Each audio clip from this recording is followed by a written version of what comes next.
Jahon chempionatida qatnashayotgan O'zbekiston terma jamoasiga nimadir yetishmayapti. Men yetishmayapman, men. Dada qayerga ketyapsiz? Baribir vizangiz yo'q-ku, dada. Cheres Meksika bo'lsa ham ketaman. Meksika emasman shekilli-ku. Dada, Kimi ko'rsa dadalar olamiz. Bir aytishga, shashmi? Tinchlikmisizmi? Настроениyangiz gradus pas. Yo sizga viza berishmadimi? Qanaqa viza? Endi yig'lab turganingizni so'rayapman. Nima bo'ldi? Yaqinda to'yim. Men to'yimizni xonada bo'lishini xohlamayman. Lekin uydagina restoranda qilamiz deyishyapti. Nima qilish kerak shunga? Ko'ndirish kerakmi uydagilarni? Qaynonamni ko'ndirish kerak. Qaynanangiz qayerda turadi? Qo'shni mahallada. Yuring, men qaynanalarni bir deganda ko'ndirib qo'yaman. Yo'q-e? Sizlarni tanimadim. Men biz Zulfiyaxon tog'alari bo'lamiz. Hech ko'rmagan ekanman sizlarni. Ha, endi biz futbol ko'rgan Amerikaga ketdik. Meksikadan o'tolmasdan qaytib keldik. Kirakadil ko'p ekan.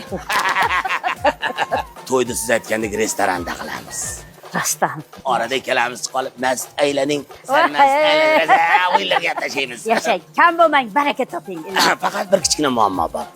Qanaqa muammo? Qalin pulini qachon berasizlar? Qanday berasizlar? So'mda berasizlarmi, dollardami yo tashlab yuborasizlarmi? Agar shunaqa bo'lsa, kartam nomerini yozib oling 8600. Hey, qanaqa qalin puli? Hali qalin nimaligini bilmaydilarmi? Yo'q, bilmayman. Voy, qalin nimaligini bilmasaga restoranda qo'ying, siz o'ynamayman. Qo'ying. Voy, to'xtang, kelishamiz. Nima taklifinglar bor? Ana o gap boshqacha bo'ldi. Menda shunday taklif bor. Qalin pulini yoningizga solib qo'yasiz. To'yni ixchamgina qilib hovlida qilamiz.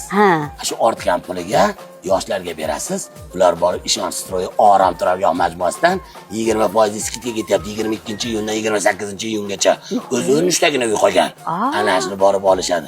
Ham to'yli bo'lamiz, ham uyli bo'lamiz aynan. Hey, yasha.